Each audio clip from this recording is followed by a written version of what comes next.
All right, so I'm here live in my studio office, and usually every Wednesday I am, for the month of January, from 6 to 7 p.m., I'm available in studio for questioning, as well as to talk about our weight loss study.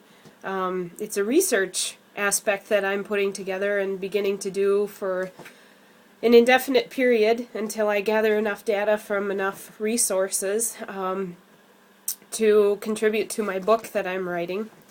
And basically what that is it's a 3-month study where we take individuals at any particular fitness level. We train them in the studio at a discounted rate, and we get more involved in what's going on as far as how they feel psychologically about their training, getting more feedback on the physical changes and aspects and things that they feel they're going through by applying a particular principle of, currently we're focusing on high intensity. Short workouts, high intensity. We have had people who are absolute beginners showing up for this style of training and showing significant results. We have had people who have trained for many years now who have shown different results. So not everybody is going to show and respond to the same results from any one particular training regimen. A lot of it ties into the question that I'm going to answer here. I'm looking through emails and things as I'm talking to you. Is metabolism.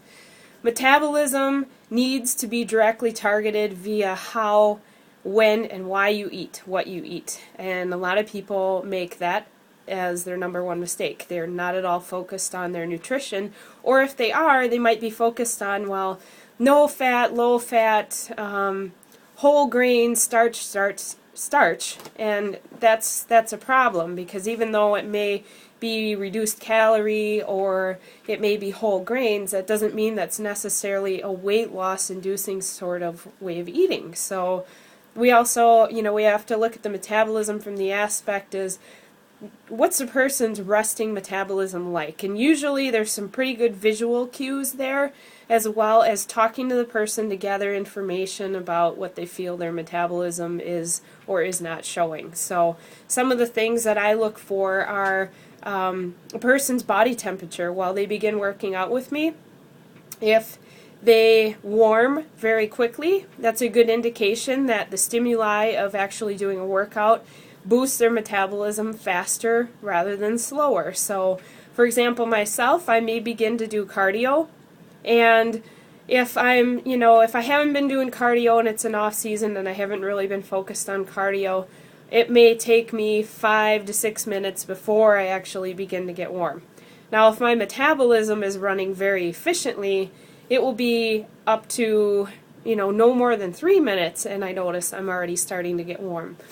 So the actual aspect of the time frame on how well you get warm can be an indication of your metabolism. Now, this can also show up while you're eating.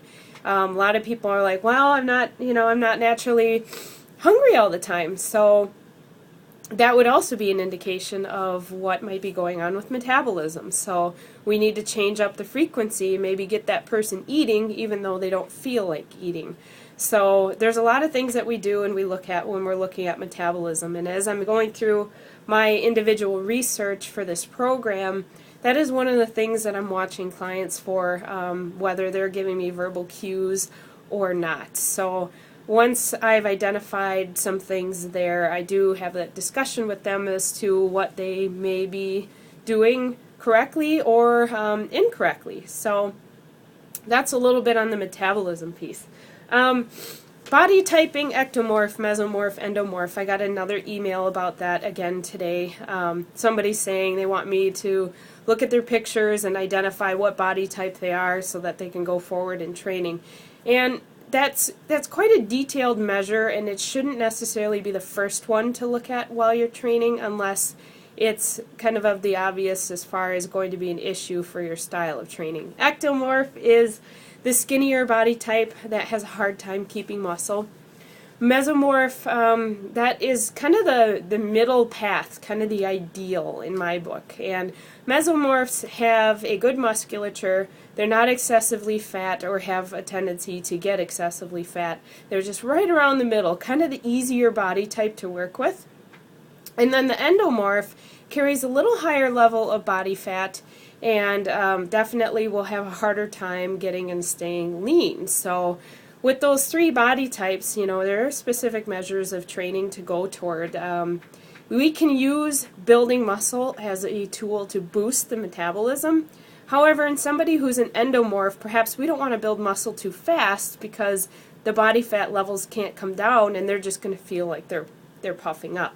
So ectomorphs usually want to put on muscle and have a little harder time doing so. So we can focus majorly on packing on muscle on that person, training stronger, training harder, heavier weights, not so much cardio, not so much high intensity. But as I'm going through this weight loss study program, it's not necessarily just about weight loss. It's about overall conditioning and building of the physique and the different styles and modalities that we can use to get there. So to answer some of those questions, that's some of the things that I'm looking for, but I'm also looking at a broader scope of all kinds of things. How well people can stick to the program, how, you know, the different types of excuses and things that come up, body changes, concerns about eating, everything shows up in there. So that's a little bit of insight as to what I'm doing with that. So I'm going to keep this one a little bit short today because I'm sick. So if anybody has any further questions, email me. I am not really good at responding this time of year because I get tons of email. So please send me your questions and I will do my best to get back to you by either chiming in with a resource that I've already written about. I've written a lot of information at exerciseauthorities.com if you look at the history of the blog. Also at salonspafitness.com, we have a blog going there too. So I and my other trainers do address a lot of the common questions. So please feel free to send them and I'll try to do some more of these videos in the future. Thanks and have a great day.